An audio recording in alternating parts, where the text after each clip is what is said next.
Hello everyone, welcome to the Nightly News. I'm your host, Sydney Stevens. Furman has been working toward righting some wrongs from the past. The school has been following 10 recommendations from the Seeking Abraham report, but recently we found a discrepancy that needs to be addressed. One recommendation was to place a plaque and rename Lakeside Housing after Clark Murphy, a beloved groundskeeper of the Greenville Women's College. However, on the plaque he is called Uncle Murphy. Senior Savannah Hobby noticed the demeaning term and set out to right the wrong.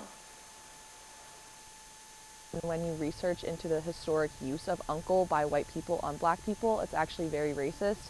Black people never liked it, and especially in the South, they did not like it, and they found it very belittling.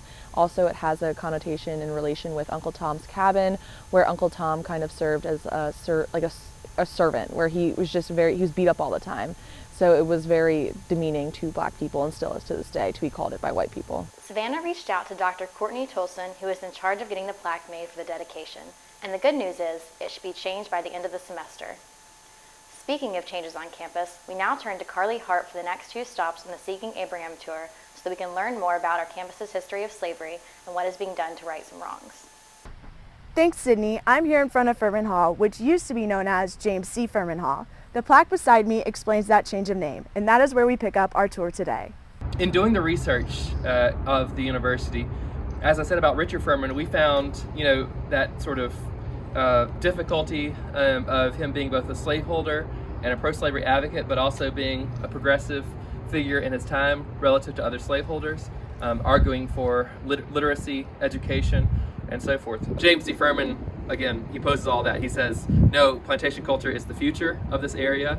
And not only that, to make that happen, and we've already talked about his plantation house, Cherrydale, to make that happen, he argues for a racist viewpoint regarding the relationships of blacks and whites in his time. So, for example, he says, if enslaved people are freed under Abraham Lincoln, then fields will be untilled. Wives and daughters of white individuals will be married off to black individuals. I mean, basically he's hinting at laziness and sexual deviance by black men, especially. So, we have this building that has been, his name has been pulled off the building. There was also a stained glass window in administration that was pulled down with him on it. So, this kind of realization that James C. Furman is not a figure that matches the values of the institution. So I'm here in front of the Jovan sculpture. One of the steps that the Seeking Abraham process wanted to deal with is not just slavery, but what happens as a legacy of slavery. And so we looked at racism in the institution in terms of ways that figures in the university's history disagreed with each other, whether that be, for example, in 1955, one of the classic publications here at Furman, the Echo, was actually confiscated by the administration because it had words about desegregation in it. And the administration at the time wanted to keep the peace, wanted to have no discussion that would create unrest on campus. And so they actually confiscate that literary journal in 1955. Fast forward a decade, and you have the admission of Joseph Vaughn. So as the civil rights movement is happening nationally, as federal courts are saying separate is hardly ever equal, right? And so we have to allow admission for African American people. Furman is both reactive and proactive. I don't think there's an easy story here about Furman being a leader or really embracing the challenge, but there's also not a story really of us being a bad case. That most of the faculty and staff really wanted desegregation. They wanted African American and many other students of color here at Furman. Students were mixed, but mostly in favor. In fact, there had been over and over again petitions and groups on campus fighting for desegregation. But it was only our trustees, our Baptist trustees, who were really opposed. And so that clash over that decade, 1955 leading up to 1965, really showed that difference of opinions. What I love about Jovan is that he's not just, he calls himself, I just want to be a student, but he's not, because he's also a civil rights leader, which is of course completely new to Furman. So he's fighting with the NAACP, he's marching regarding the Orangeburg massacre, and he really reinvigorates campus to care about community issues and civil rights issues in a new way, militantly, I guess I would say. Something you may not know about the Joseph Vaughn Plaza is the significance of these bricks. This is an important feature because some of the bricks are darker than others, symbolizing the imprint that Joseph Vaughn left on this campus. Join us next week as we continue the rest of the tour to the other important places on campus. I'm Carly Hart, reporting for Nightly News. Back to you, Sydney. Significance, service, and sisterhood are all key values of Alpha Kappa Alpha sorority. Our very own Caroline Brickle has the story of how AKA is back on campus as an official organization this year. The 8 members of AKA are building on the past while stepping into the future here at Furman. They worked hard with the help of faculty to bring the sorority back on campus. A current member of AKA tells us about how the past inclusive community director, Deborah Allen, was the one to jumpstart the idea. And she sent out a email saying who's interested, and I put down AKA, of course. And at the time, Furman didn't really have that here, and I was always really interested in it coming back to Furman. And I worked really hard with Deborah Allen when she was here to try to get AKA to come to Furman. AKA was originally founded in 1908 at Howard University in Washington, D.C. by 9 women and has grown internationally ever since. As more AKA chapters are being charted around the world, Lene Jones, the current AKA president, states the importance of having the sorority here. I do believe that AKA is just a great organization, a great sorority to have on Furman's campus to give black women something to be a part of. Just having that option for non-pan sororities on campus is important. Bianca says that the sorority is that place to belong. It's a really integral part of connecting me to life on Furman's campus while being a black student, and just making me feel welcomed on campus.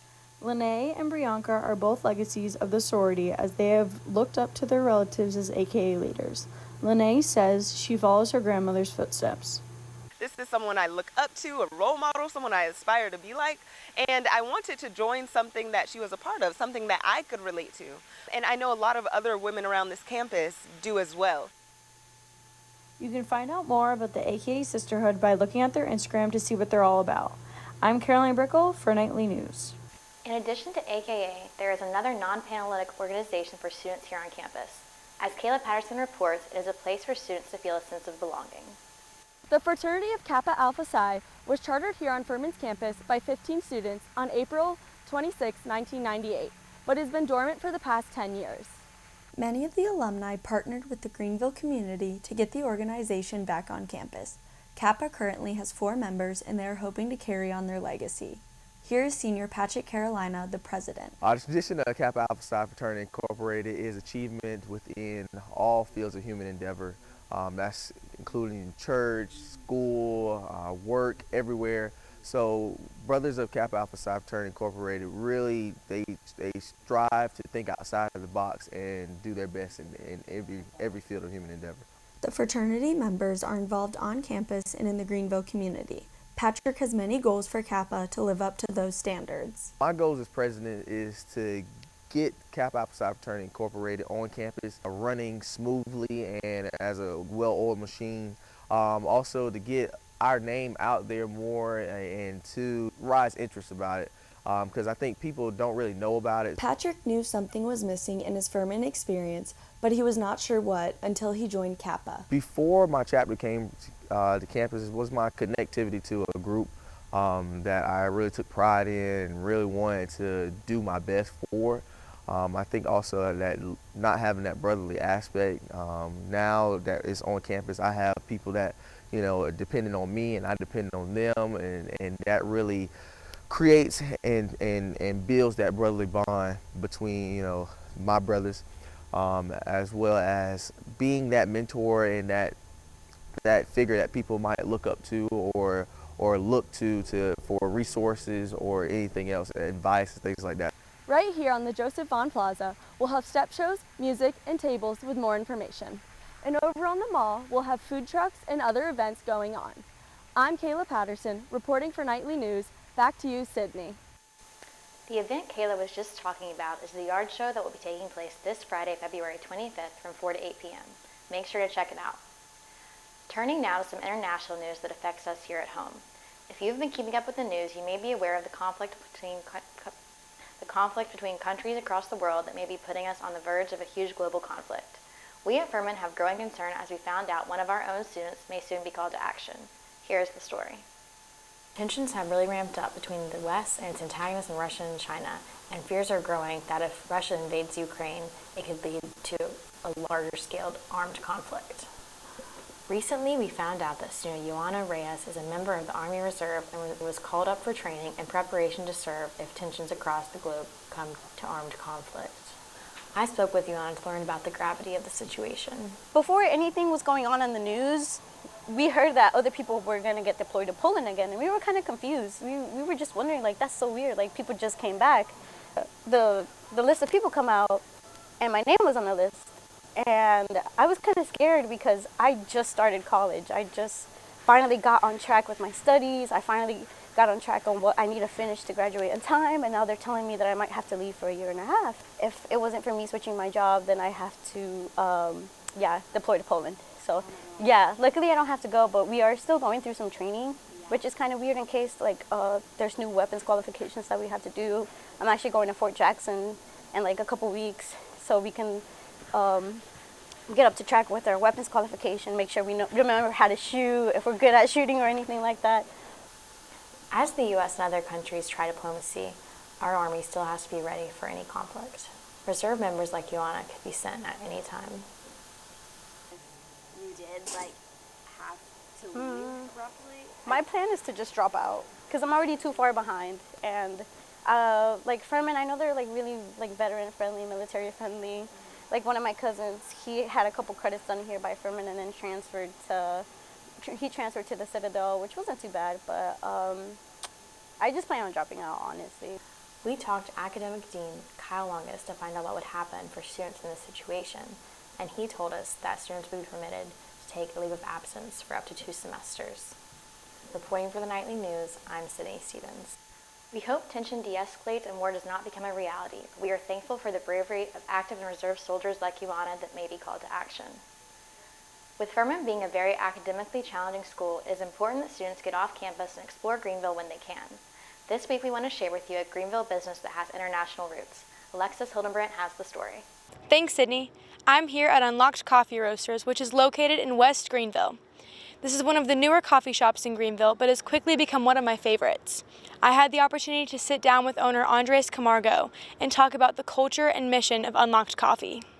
Back in 2018, we had a dream of having our own business. I thought that owning a business here locally would be the best thing. Originally from Cali, Colombia, South America. So we try to definitely show people a little bit about our culture. We also always try to have a direct trade with the farmers in Colombia, but we also have integrate Colombian cheese bread and a few pastries that are Colombian. The international trade allows for customers to experience tastes from around the world, including, of course, the best brew. Coffees come from Africa, Ethiopia, Rwanda, also come from Central America, Guatemala, Honduras, Mexico, in South America, places like Colombia, Brazil, Peru, Ecuador. So any of the countries that do a specialty coffee, those are the coffees we buy around the world. Their mission is to roast good coffee and serve people while being friendly and welcoming. Mission also, we have the idea of being able to give back to the community, give back to the farmers. So it's always connecting, serving, and give back. Unlocked Coffee is different than other coffee shops in Greenville, and here's why. We try to integrate different things from our culture, and you'll find pastries and you'll find coffees that you won't be able to find anywhere else. Stop by Unlocked Coffee Roasters for some authentic Colombian coffee and pastries. Back to you, Sydney. Thanks, Alexis. I can't wait to try some international coffee at Unlocked. We have some great opportunities for you to catch up on your CLPs this week. Friday through Sunday in the Playhouse Theater, you can attend the CLP, Do You Feel Anger? An outrageous comedy about the absurdity and the danger of a world where some people's feelings matter more than others. On Tuesday, March 1st at 5 p.m. in Hartnett's Pavilion, we are kicking off Women's History Month with a panel of Furman women faculty who represent different academic divisions discussing this year's theme, Women Providing Healing, Promoting Hope. Then at 8 in the Daniel Music Building, a founding member of the Iranian Female Composers Association will speak about their mission to empower Iranian women in music and in the arts by fostering originality, honoring diversity, and strengthening equality. Are you feeling stressed? Wednesday at 5:30 in Patrick Lecture Hall, Drs. Min Kin Lau and Megan Slining present an overview of mindfulness and its relation to mental well-being, more specifically the neurobiology and physiology of the stress responses, and introducing students to some simple mindfulness techniques to manage those responses. Lastly, on Thursday at 7, Jessica Wingardner, the Director of Mission for Bon Secours St. Francis Health System, will discuss how she helped develop statewide human trafficking health care protocols. That will be in Burgess Theater. You loved him last week, and here he is again. It's time for this week's edition of Dalton on the Street. Today we're going to be playing a little game I like to call For a Dollar. I'm going to be going around asking students random questions, and based on their answers, I decide if they get $1. So let's see what they have to say. Come on, let's go. For $1, can you tell us your weirdest celebrity crush? Tom Holland. I love that. That's not weird. You don't get $1. That's not weird. Try again. No, it's not. It's not weird. Pick somebody weird. I have to agree with you. You have to agree? Yes, for $1. For $1? You can buy another earring. Another? I have one. Well, you can buy another one. Oh, okay. A whole $1. Barack Obama. Okay, that's okay. Can you tell me your weirdest celebrity crush? My weirdest celebrity crush? Get deep. Okay, I'm into anime, so I guess my weirdest celebrity crush would be the homeroom teacher from My Hero Academia. I guess that's as weird as it would be because, 2D characters. You don't get $1. Tell me your celebrity crush. Oh, I have so many. Pick one. I only have $1. Okay, pick a weird one? Quickly. I'm consulting the list. I'm sorry. No. Now. Tell me now. Laura Bailey. I don't know who that is. Pick another one. Oh, God. I have to agree with the crush. Oh, you have to agree? I just decided that. Okay. Florence Welch. Thank you. She sings very beautifully. Bye. So I've taken two things away from this game we've been playing. Come here. One, these celebs need to stay far away from Furman. And two, I really need to play a cheaper game. That's all we have for you today, so back to you. Thank you, Dalton, for that hilarious segment. Now let's check in with Kyra Cox in sports. How are we doing, Kyra?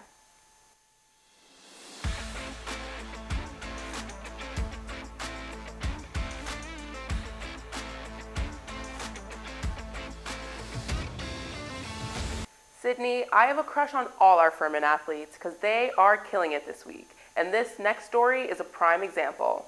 If once wasn't enough, just a month into their spring season, and Ellie Shoppy has earned 3 SoCon Player of the Week titles. I was able to talk to her and her coach about this achievement. Sophomore on the women's tennis team, Ellie Shoppy was able to overcome obstacles from her first season at Furman to succeed in this year's spring season. Here's what she had to say about her transition to success.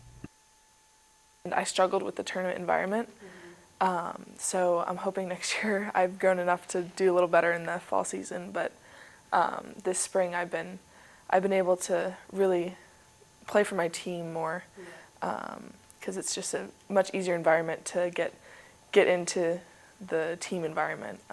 So I've grown in that way, where I'm able to put aside anything that I'm dealing with and just go out there and put it all on the line for my team. So, Coach Adam Herendine made these comments on Ellie's resilience. She came back this year with the goal to move up, and honestly, probably didn't have the fall that she would have liked to have had, but she put in a lot of good work and she developed her game a lot, and she got a lot stronger and came back this year in January playing the best tennis she's ever played, and that's shown with the results she's had in team matches. This season, Shoppy started off strong with 7 consecutive wins. With a loss to Virginia Tech, she was still able to hold 3 SoCon of the Week titles. It's obviously great to see results come in and finally see hard work paying off. But I feel like it's all, my coach always says, nothing's as good as it seems and nothing's bad as it seems. Hit a good shot or bad shot on the point before, you've got to be able to block it out and play another good point. And Ellie is doing a fantastic job of that. If the point doesn't go the way she wants it to, she comes back and hits an ace on the next point, or plays a really aggressive point and is able to block out the bad things and focus on what she needs to do to be successful. Ellie Shoppy credits her success this season to her newfound confidence. Honestly, probably self-belief. I was lacking that a little bit last semester and even last year, and I think just like believing myself and believing that my game and everything I put into the game is enough and will be enough for my team and for myself to achieve my goals and our team's goals. So. Ellie is serving it up, and so are her teammates. Here are the highlights from their most recent win.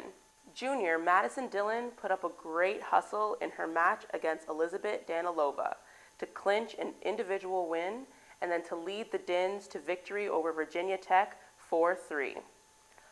On to women's hoops, Grayson Boone hands it off to Sydney James for an easy three-pointer. Another three-pointer in the first quarter came from senior Tiara Hodges. Senior Grace Van Rye made these points to contribute to a career high of 26 in her last home game. We have a three-pointer from Garrett to start off men's basketball highlights. Then moving on to a great interception from Connolly Garrison, the game's point leader, the Paladins showed excellent movement of the ball here against the Terriers. To Garrett Heen has the assist to Garrison for his three-pointer that will contribute to his total of 19 points. Then to Jalen Slauson, who would get a layup here to close the gap between the Paladins and the Terriers. Furman will go on to just slip by Wofford Terriers, winning 70-69. Softball hosted the Furman Classic this past weekend. We had a tough time against South Dakota and Georgetown, but pulled out a 7-5 win against St. Francis. Men's tennis had a great weekend, winning over Lipscomb and Belton Abbey, both 6-1. Senior Cameron Ponder established a new 3,000-meter meet record Saturday at the JDL Fast Track Invitational in Winston-Salem, North Carolina. Ponder posted a time of 7:50.97, which is a new personal record for him. He ranks 11th on the NCAA Indoor Championships. This is the second time this season that he has had a personal record. At this rate, he'll definitely continue to go up in the NCAA rankings. The only upcoming games to look forward to at home this weekend is softball's doubleheader Friday at 4:30 and Saturday at 11:30 a.m. against George Mason. All other teams are away at the SoCon Championships. Good luck to the indoor track and field team who will be at VMI for their SoCon tournament. Sydney, that's all for sports this week. Back to you. Thank you, Kyra. Hopefully we'll have a crowd out at the softball game this weekend. FUSAP's Winter Ball this past weekend was so much fun and a huge success with more than 500 students in attendance. We loved seeing everyone dressed in their Bridgerton best. Thank you for joining us for this edition of the Nightly News. It's been a pleasure being your host. Now we leave you with some images of our beautiful campus.